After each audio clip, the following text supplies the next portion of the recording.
আসসালামু আলাইকুম রহমতুল্লাহি আবরাকাত। তো গাইস, আশা করি আপনাদের দোয়া আপনাদের ভালোবাসা ভালোই আছে। তবে কিছুদিন যাবত আমি ভিডিও অডিয়েন্স আপনাদের কাছে দিতে পারছি না, কারণ আমি একটু ঝামেলার ভিতরে ছিলাম আর এক জায়গায় আমি বেড়াতে আসছিলাম। তো আপনারা সবাই মিলে আমাকে ভালোবাসা দিবেন আর বিনিময়ে আপনারা ভালোবাসা নেওয়ার চেষ্টা করবেন। তবে আজকের এই ঘটনাটি খুবই অদ্ভুত একটি ঘটনা।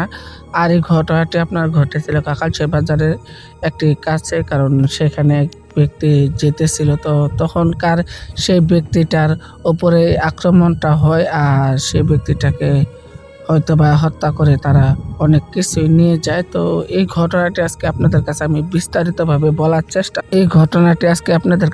বিস্তারিতভাবে বলার চেষ্টা করব। তবে আশা করব যে আপনারা শুনলে হয়তোবা খুবই খুশি হবেন যে এই ঘটনাটি বেশি দিনের পুরাতন না, একদম নতুন একটি ঘটনা। আর ঘটনাটি ঘটেছে মাত্র ৩-৪ মাস হয়েছে। তো এটা হয়তোবা ২০২৪ কিংবা ২৬ সালের ঘটনা কিংবা ২৫ সালের ঘটনা হতে পারে এটা। তো আপনারা যদি কথার ভাষা যদি আমার ভুল বিয়াদবি হয়, তো আপনারা অবশ্যই সবাই আমার কথাকে ক্ষমা সুন্দর দৃষ্টিতে দেখবেন। আর অবশ্যই সবাই মিলে অডিওটি আপনারা শোনার চেষ্টা করবেন আর সবাই মিলে লাইক কমেন্ট শেয়ার করে দিবেন আর চ্যানেলটি সাবস্ক্রাইব করতে ভুলবেন না।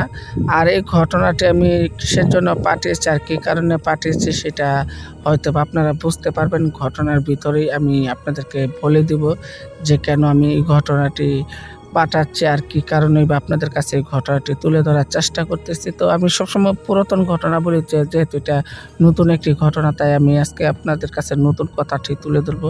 তো ২০২৫ সালে ঘটে যাওয়া সেই ঘটনাটি মর্মান্তিক, সেই ঘটনাটি এখন ২০২৪ সাল চলতেছে। তো বেশি দিনে ১ বছরে এদিক সেদিক হতে পারে, তবে ২-৩ মাস হয়েছে ঘটনাটি ঘটেছিল। আর ঘটনাটি ঘটেছিল তাহার ভাইয়ের সাথে। আর তাহার ভাইয়ের বয়স ছিল আপনার ৪০ থেকে ৪৫ বছর বয়স হতে পারে। তো এটা তারই সাথে যে ঘটছিল এটা আপনার এই শ্মশান ঘাট দিয়ে আসতে গিয়ে ঘটনাটি ঘটেছিল। তো আপনাদের কাছে আমি সম্পূর্ণ ঘটনাটি তুলে ধরবো, আস্তে আস্তে আমি বলার চেষ্টা করবো আপনাদের কাছে যে ঘটনাটি কীরকম হয়েছে, ঘটনাটির বিস্তারিত কী, সব কথা আমি আপনাদের কাছে শেয়ার করব। তবে তারও আগে আপনাদের কাছে একটা কথা আমি বলে দিই যে এই ঘটনাটি খুবই সুন্দর একটি ঘটনা আর খুব অদ্ভুতভাবে ঘটনাটি ঘটেছিল। তো এই ঘটনাটি আমি আপনাদের কাছে শেয়ার করতে পেরে আমিও খুব খুশি আর খুব আনন্দ। যদি বা বাহির থেকে কোনো আওয়াজ টাওয়াজ হয়তো আপনারা অবশ্যই সবাই মিলে ক্ষমা সুন্দর দৃষ্টিতে দেখবেন, কারণ ক্ষমা হলে কি মুহূর্তের রক্ষণ। আর এই চ্যানেলটি অবশ্যই সবাই মিলে সাবস্ক্রাইব করে রাখবেন। আর একটা বিষয় আপনাদের কাছে আমি বলে দিই যে আমি নিত্যদিন ঘটনা দিয়ে এসেছি। আমি ২০১৭ সাল থেকে আপনাদের পাশে আছি আর এখন ২০২৬ সাল ধরে চলতেছে। তো দীর্ঘদিন ধরে আপনাদের কাছে আমি ঘটনা তুলতেছি, কারণ আমি সবসময় নতুন ঘটনা তুলে ধরতে আপনাদের কাছে খুব স্বাচ্ছন্দ্য বোধ করি, এমনকি আমি পুরাতন ঘটনাটি তুলে ধরতে স্বাচ্ছন্দ্য বোধ করি। আর তার চেয়েও বড় কথা, আমি সত্য ঘটনা না হলে আমি কখনো উদ্ঘাটন করারও চেষ্টা করি। আমি ঘটনা উদ্ঘাটন করি না সত্য যদি না হয়, তো আমি সত্য ঘটনা দিকে এটা উদ্ঘাটন করতেছি। আর তাহার ভাইয়ের সাথে যে ঘটনাটা ঘটেছিল এটা এলাকার সমস্ত মানুষই বলছিল। তো কাকারচর ইউনিয়নটা পড়ছে আপনার এই হবিগঞ্জের ভিতরে, কাকারচর ইউনিয়ন আজমিরি থানা। তো তার ভিতরেই ঘটনাটি ঘটেছিল। তো আমি আপনাদের কাছে সম্পূর্ণ ঘটনা আমি আস্তে আস্তে তুলে ধরবো, এমনকি আপনাদের ভালো লাগলে আপনারা আমার ঘটনাটি শুনবেন, এমনকি সমস্ত বন্ধু বান্ধব নিয়ে ঘটনাটি শোনার চেষ্টা করবেন। আর তার চেয়ে বড় কথা, এই ঘটনা শুনতে শুনতে হয়তোবা আপনারা হয়তোবা ভুলে গেছেন যে আমি দীর্ঘদিন যাবৎ কিসের জন্য ঘটনা দিতে পারতেছি না। তো এটি তাহার ভাইয়ের সাথে এই ঘটনাটি তৎক্ষণিক সময় ঘটছিল। তো এটা বেশি দিন একটি পুরাতন একটি ঘটনা, একদম নতুন এই ঘটনাটি। তবে এই ঘটনাটি খুব কষ্টকর একটি বেদনাদায়ক একটি ঘটনা, আর এই ঘটনা থেকে কিছু শিখিয়ে দিয়ে গেছে বলে আমার ধারণা আর কি। তো এই ঘটনাটি আমি আপনাদের কাছে তুলতে পেরে আমারও খুব ভালো লাগতেছে, কারণ এই ঘটনাটি বলবো আমি কিভাবে আমার গায়ের নোম এখানে দাঁড়িয়ে গেছে আর এমনকি আমার শিরশির করতেছে গায়ের নোমগুলি। তো আমি এই ঘটনাটি আপনাদের কাছে বলতেছি কারণ আপনারা সবাই মিলেমিশে শুনেন বলে, আর দীর্ঘদিন যাবৎ আপনারা আমার পাশে ছিলেন বলে। আর বিশেষ করে আমার প্রবাসী ভাইদেরকে আমি ধন্যবাদ দিয়ে ছোটো করবো না, কারণ ওনারা আমার পাশে ছিল বলে আমি এতদিন যাবৎ এত দূর আসতে পারছি। আর আমার বাংলাদেশি ভাইয়েরা কোনো অংশ কম না, ওনারা আমার পাশে ছিল, এমনকি আমার প্রবাসী ভাইয়েরা আমার পাশে ছিল। তো এই ঘটনাটি মূলত প্রবাসী ভাইদের জন্যই, যারা বউকে বাহিরে গিয়ে আপনার অনেক পরিশ্রম করতেছে, ওনাদের জন্য মূলত এই ঘটনাটি। আর প্রবাসী ভাইয়েরা যাতে সারাদিনের পরিশ্রমের পর যাতে একটু শান্তি পায়, যাতে একটু বিশ্রাম পায়, এই ঘটনাটি শুনে তার জন্য এই ঘটনাটি ওনাদের জন্য পাঠাচ্ছি। আর আমার বাংলাদেশি ভাইদের কাছে অনুরোধ যে আপনারা অবশ্যই ভিডিওটি লাইক, কমেন্ট, শেয়ার করে দেবেন আর চ্যানেলটি সাবস্ক্রাইব করতে ভুলবেন না। আর একটা কথা আপনাদের কাছে আমি বলে দেওয়া ভালো যে দীর্ঘদিন যাবৎ আপনাদের কাছে আমি ঘটনা বলে আসছি, এমনকি আপনারা শুনতেছেন এইসব ঘটনাগুলি। তো এই ঘটনাটি আজকে আপনাদের কাছে আমি আবারও পাঠাচ্ছি, কারণ এই ঘটনাটি একদম নতুন একটি ঘটনা ছিল। আর এটি একদম একদম সুন্দর একটি স্মুথলি একটি নতুন ঘটনা। আর আপনারা হয়তো বা জানেন যে আমি সত্য ঘটনা কখনো চেপে রাখতে আমি পছন্দ করি না, সত্য ঘটনা উদ্ঘাটন করতে আমি কখনো ভয় পাইনি। তো আজকের এই সত্য ঘটনাটি আপনারা শুনবেন যে কীভাবে তাহার ভাইয়ের সাথে এই ঘটনাটি ঘটছিল আর কী কারণে বা তাহার ভাইয়ের সাথে এই ঘটনাটি ঘটেছিল। তো সেটা আমি আজকে আপনাদের কাছে বলবো, আপনারা সবাই মিলে শোনার চেষ্টা করবেন। তো সেই সময় আপনার হয়তো বা জানুয়ারির আগে আগে হতো বা এই ঘটনাটি, তো তখন অক্টোবর নভেম্বর মাস হলেও হতে পারে। তো তখনকার ঘটনাটিকে 2025 সালে অক্টোবর নভেম্বর মাস হতে পারে। তো তখন তাহার ভাই গিয়েছিল আপনার বাজারে গিয়েছিল, তো ওনার সাথে ছিল 1.5 লক্ষ টাকা। তো উনি একটু ভয়ে ভয়ে বাজারে গিয়েছিল আর কি, যাতে ওনাকে কেউ যাতে কিডন্যাপ না করে। তো ওনার সাথে 1.5 লক্ষ টাকা ছিল। ওনার ফোনে ফোনে যার সাথে কথাবার্তা ছিল, তো ওনাদের সাথে উনি অনেক সময় সাক্ষাৎও করছিল। তো উনি সেই সুবাদে 1.5 লক্ষ টাকা নিয়ে গিয়েছিল একটা বিজনেসের কাজের কারণে। তো উনি সেখানে বিজনেস করার জন্য যখন গিয়েছিল, তো ওনাকে কিছু ডাকাতেরা মেরে ধরে ওনার কাছ থেকে 1.5 লক্ষ টাকাও নিয়ে যায়। আর সাথে করে ওনার কাছ থেকে 1.5 লক্ষ টাকাও নিয়ে যায়, এমনকি ওনার শরীর রক্তাক্ত অবস্থায় ফালাইতে যায়, গলা টলা কেটে মিটে ওনাকে রক্তাক্ত অবস্থায় ফালাইতে যায়। তো উনি শ্মশানেই সেখানে মারা যায়। তো সেই শ্মশানটা আর একটু ভয়ঙ্কর হয়ে ওঠে। আর আগে কোনো শ্মশানটা এতটুকু ভয়ঙ্কর ছিল। তো ওনারা ডাইক্কা নিয়ে আপনার সেখানে ওনারা সবাই মিলে ওনাকে হত্যা করে ফেলে। তো ওনার কাটা লাশটুকু শুধু সেখানে পড়ে থাকে। আর কোনো আশেপাশে কোনো লোকজন না থাকার কারণে, কারণ শ্মশানটা একদম নির্জন নিস্তব্ধ একটি জায়গার ভিতর, তো সেখানে আশেপাশে কোনো লোকজন না থাকার কারণে আপনার শ্মশানের ভিতর, তো সেই লোকটাকে সেখানে সে লোকগুলি হত্যা করে শুয়ে চলে যায়। তো এইভাবে যখন ওনার সাথে এই ঘটনাটি যখন ঘটে, তৎক্ষণিক সময় কোনো আশেপাশে কোনো লোক ছিল না। তখন প্রায় রাত 12টা 12:30 নাগাদ হবে। তো গ্রাম অঞ্চলের ভিতরে 12টা 12:30 হওয়া মানে একটি মধ্যরাত। তো মধ্যরাত, তো সেই লোকটি যাওয়ার আগেই সেই জায়গাটা একটু ঝিনঝিন ঝিনঝিন করে একটু জিনি পোকার ডাক সেই লোকটি শুনতে পেল। তো সেই লোকটি তো একটা ব্যবসার ক্ষেত্রে সেখানে গিয়েছিল 1.5 লক্ষ টাকা নিয়ে, কিন্তু আর ফিরে আসতে পারেনি, সেই লোকটিকে হত্যা করে ফেলে। তো এইভাবে যখন সেই লোকটিকে হত্যা করে ফেলে, তখন সেই লোকটি কিছু করার না পেরে সেই লোকটি অনেকটা ভয়ে আর অনেকটা আতঙ্কে সেই লোকটি সেখানেই মারা যায়। আর সেই লোকটির মরদেহটা যেন ছিন্ন ভিন্ন অবস্থায়, কোথাও কল্লা কোথাও হাত, যেন সেই লোকটির মরা দেহটা সেখানে পড়েছিল। তো সেখানে পড়ে যাওয়া থাকার কারণে সেই লোকটিকে আর কেউ চিনতে পারে না। আর এমনকি সেই লোকটিকে কেউ খুঁজও পেতে পারে না। তবে সেই লোকটির বন্ধু বান্ধবের কাছ থেকে খোঁজ নিয়ে সরকারি লোকেরা তো সেই লোকটিকে কিছুদিন শাস্তি দেয়, কিন্তু সেই মৃত আত্মাটা সেখানে আপনার 3-4 দিন পরে অনেক লোকজনে গিয়ে সেখান থেকে হাড়গোড় খুলেন শুধু উদ্ধার করে, কারণ লোকজন ছিল না। কারণ শিয়াল কুকুরে হয়তো বা রাত্রেবেলায় সেই লোকটাকে খুবলিয়ে খেয়ে ফেলেছিল। তো সেই মর্মান্তিক সেই কাহিনীটা, সেই ঘটনাটি এখনও শরীরটা ভিজারা মেরে ওঠে। তো কি বলবো ভাই, আমি যখন সেদিন রাত্রেবেলা যখন দেখছিলাম, তো আপনার তাহার ভাই যখন রাত্রেবেলা এই ঘটনাটি দেখছিল, তো এই ঘটনাটি তাহার ভাই দেখে এক নজর দেখে তাহার ভাই একটা চিৎকারকে মেরে উঠলো, মা গো তোমরা কে কোথায় আছো, আমাকে বাঁচাও বলে চিৎকার মেরে উঠলো। তো সেই সময় তাহার ভাইয়ের চিৎকার শুনে তাহার ভাইয়ের চিৎকার দিয়ে দৌড় দিয়ে চলে গেল সেই বাজারের কাছে। তো বাজারের কাছে চলে যেতে তখন বাজার থেকে অনেক লোকজন আসে, কারণ শ্মশান থেকে বাজারটা অনেকটাই দূরত্ব। তখন সেখানে লোকজন আসে, এসে দেখে যে সেই মরদেহটা সেখানে পড়ে রইল। তো সেই লোকটিকেও শাস্তি দিছে, কিন্তু সেই শাস্তিটা যেন সেই মরা দেহটা যেন পোষায়নি। তো সেই আত্মাটা সেই শ্মশানের ভিতরে আপনার একটা প্রেতাত্মা রূপে পরিণতি হয়। আর এমনকি সেই শ্মশানে এখন কোনো মানুষ রাত্রেবেলা যেতেও ভয় করে, কারণ সেই শ্মশানের আশেপাশে তা কোনো লোকজন যায় না বললেই চলে, আশেপাশে তা কোনো লোকজন যায় না বললেই চলে। তো এরকমভাবে সেই লোকটির সাথে যখন এই ঘটনাটি ঘটে তৎকালীন সময়, তো সেই লোকটি সেখানে প্রেতাত্মা রূপে এখনও সেই লোকটি সেখানে ঘুরে বেড়ায়। তো এখান কোনো লোকজন যায় না, তবে তাহার ভাই একদিন গিয়েছিল। তো তাহার ভাই যাওয়ার পরে তাহার ভাই যখন দেখছিল সেই লোকটিকে, তো সেই লোকটিকে দেখে খুব বেশি ভয় পেয়ে যায়, আর ভয়ে ছুটে চিৎকার করতে থাকে তাহার ভাই। আর চিৎকার করে বলতে থাকে যে তুমি না কিছুদিন আগে না মারা গিয়েছিলা। তখন বলল যে আমি মারা যাইনি, আমি এখনো জীবিত আছি।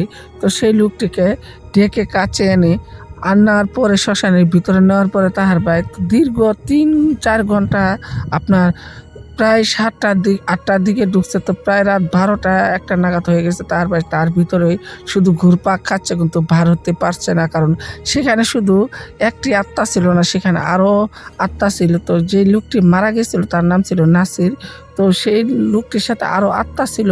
তো সমস্ত আত্মারা বলতেছিল যে দীর্ঘদিন পরে আমি কিছু তাজা রক্ত পেয়েছি, তাজা মানুষ পেয়েছি, আমি সেই মানুষের রক্তই খাবো, আর এমনকি সেই মানুষকে আমি হত্যা করব। তো এইসব কথা যখন শুনে তখন তাহার ভাই চিৎকার করতে থাকে আর বলতে থাকে যে আমাকে এখান থেকে কেউ বাঁচাও, আর না তো আমি এখানে হয়তো বা শেষ হয়ে যাব। তো এরকমভাবে চিৎকার চেঁচামেচি করতে থাকে, কিন্তু কোনো লোকজনই ছিল না। তখন মধ্যরাত হয়ে গেছিল, তো কোনো লোকজন ছিল না। আর তাহার ভাই তার ভিতরে কিছুটা শব্দ শুনতেছিল, যে ঝিঁঝি পোকার আর কোকিলের ডাক শুনতেছিল। যেহেতু বসন্তকাল চলে আসছিল, তাই কোকিলের ডাক আর ঝিঁঝি পোকার ডাক শুনতেছিল। তো তাহার ভাইয়ের সাথে এইসব ঘটনাগুলি ঘটে, আর তাহার ভাই চিৎকার করতে থাকে আর বলতে থাকে আমাকে তোমরা কে চাচ্ছ আমাকে এখান থেকে মুক্তি।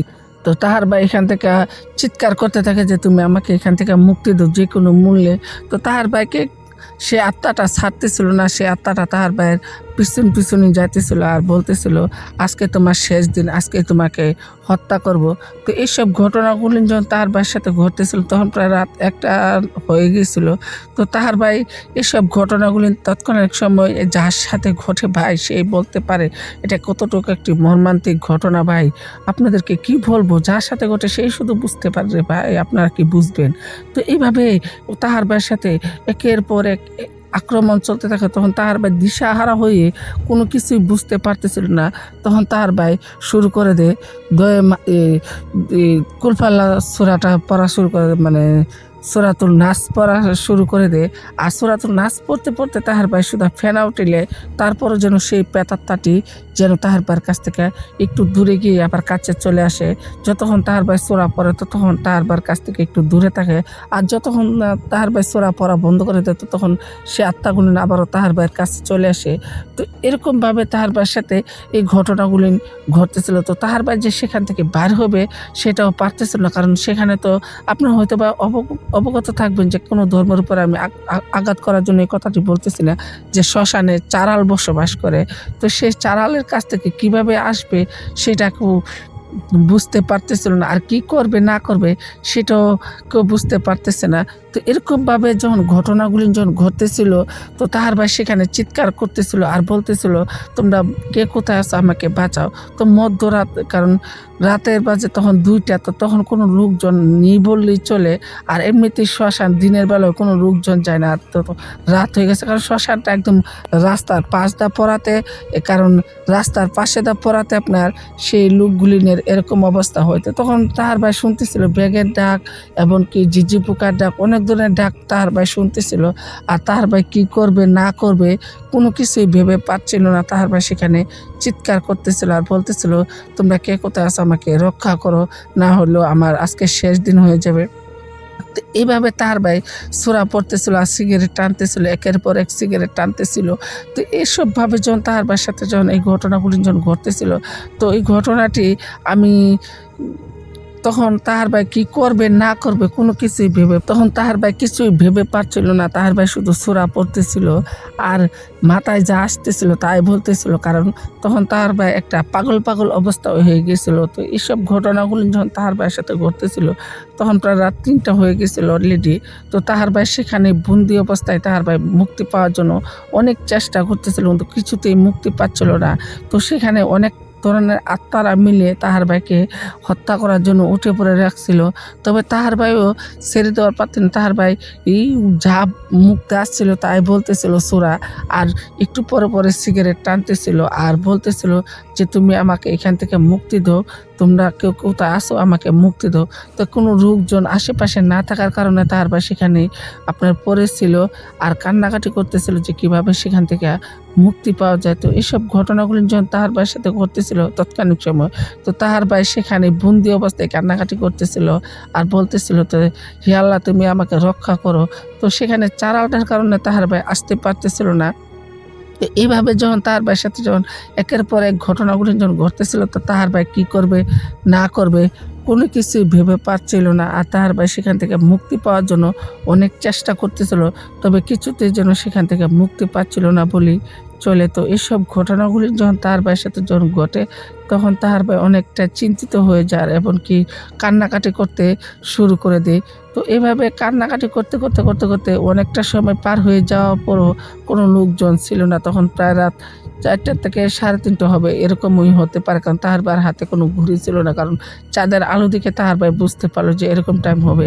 তো এইভাবে যখন তাহার ভাইয়ের সাথে যখন ঘটনাগুলো যখন ঘটতে থাকে তখন তাহার ভাই অনেকটা চিৎকার করতে থাকে আর বলতে থাকে তো যে তোমরা আমাকে এখান থেকে মুক্তি দাও, তোমরা আমাকে এখান থেকে মুক্তি দাও। তো অদ্ভুতভাবে তাহার ভাইয়ের সাথে এই ঘটনাটি ঘটাতে তাহার ভাই অনেকটাই কষ্ট পায় আর অনেকটাই কান্নাকাটি করে। তো এসব ঘটনাগুলো যখন তাহার ভাইয়ের সাথে ঘটতে থাকে তখন তাহার ভাই খুব বেশি ভয় পেয়ে যায় আর কান্নাকাটি করতে থাকে। তো এসব ঘটনাগুলো তৎকালীন সময় ঘটতে থাকে। তো কারণ তাহার ভাই কখনো ভাবতেও পারতেছিল না যে কী হয়েছিল তাহার ভাইয়ের সাথে আর কেন বা হয়েছিল তাহার ভাইয়ের সাথে এই ঘটনাগুলি। তো এই ঘটনাগুলি তো এসব কিছু যখন তাহার ভাইয়ের সাথে ঘটতে থাকে তখন শোনা যায় যে হজরের হালকা ভারী বাতাসে হজরের আজানটা কানের কাছে ভেসে আসতে সেই শ্মশানটা একদম নিস্তব্ধ হয়ে যায়। তো যাওয়ার আগে বলে যায় যে আজকে তুমি বেঁচে গেছো, হয়তো বা তুমি বাঁচবা না। তো এরপর থেকে ২-৩ মাস ধরে কেউ সেই শ্মশানের আশেপাশে তো কোনো লোকজন যায় না বললেই চলে। তো এই ঘটনাটি তাহার ভাইয়ের সাথে ঘটছিল। তো তবুও যদি আমি কথার ভাষায় যদি ভুল বুঝাতুমি আপনাদের কাছে করে থাকি তো অবশ্যই আপনারা ক্ষমা সুন্দর দৃষ্টিতে দেখবেন। আর ঘটনাটি আমি এতটুকু পর্যন্তই বলতে পারলাম। আপনারা সবাই আমার চ্যানেলটি সাবস্ক্রাইব করে রাখবেন। আর যদি ভালো লাগে তো অবশ্যই আমার এই চ্যানেলটি ফলো দিয়ে রাখবেন। আপনাদের কাছে আমি আরও সুন্দর ঘটনা দেবো, আরও বড় ঘটনা দেওয়ার চেষ্টা করব। তো আপনাদের কাছে একটা অনুরোধ যে এই ঘটনার ভিতরে আমি একটা ধাঁধা রেখে গেছি, আপনারা উত্তর দিতে পারলে আমি বুঝতে পারবো যে আপনারা কোন সালে এই ঘটনাটি ঘটেছিল সেই সালটা আপনারা বলে দিবেন। আর যদি বলতে পারেন তো অবশ্যই আপনাদের জন্য আমি নতুন একটি ঘটনা বলার চেষ্টা করব। আর তার চেয়ে বড় কথা যে আপনাদেরকে একটা প্রাইজ দেওয়ার চেষ্টা করব। তো আপনারা ভালো থাকেন, সুস্থ থাকেন। এই পর্যন্ত আমার ভিডিও অডিয়েন্সটা ছিল। আসসালামু আলাইকুম রহমতুল্লাহি ওয়া বারাকাতুহু। আর যদি কথার ভাষায় আমার ভুল ত্রুটি হয় আপনারা সবাই ক্ষমা সুন্দর দৃষ্টিতে দেখবেন আর প্রবাসী ভাইদের জন্য দোয়া করবেন।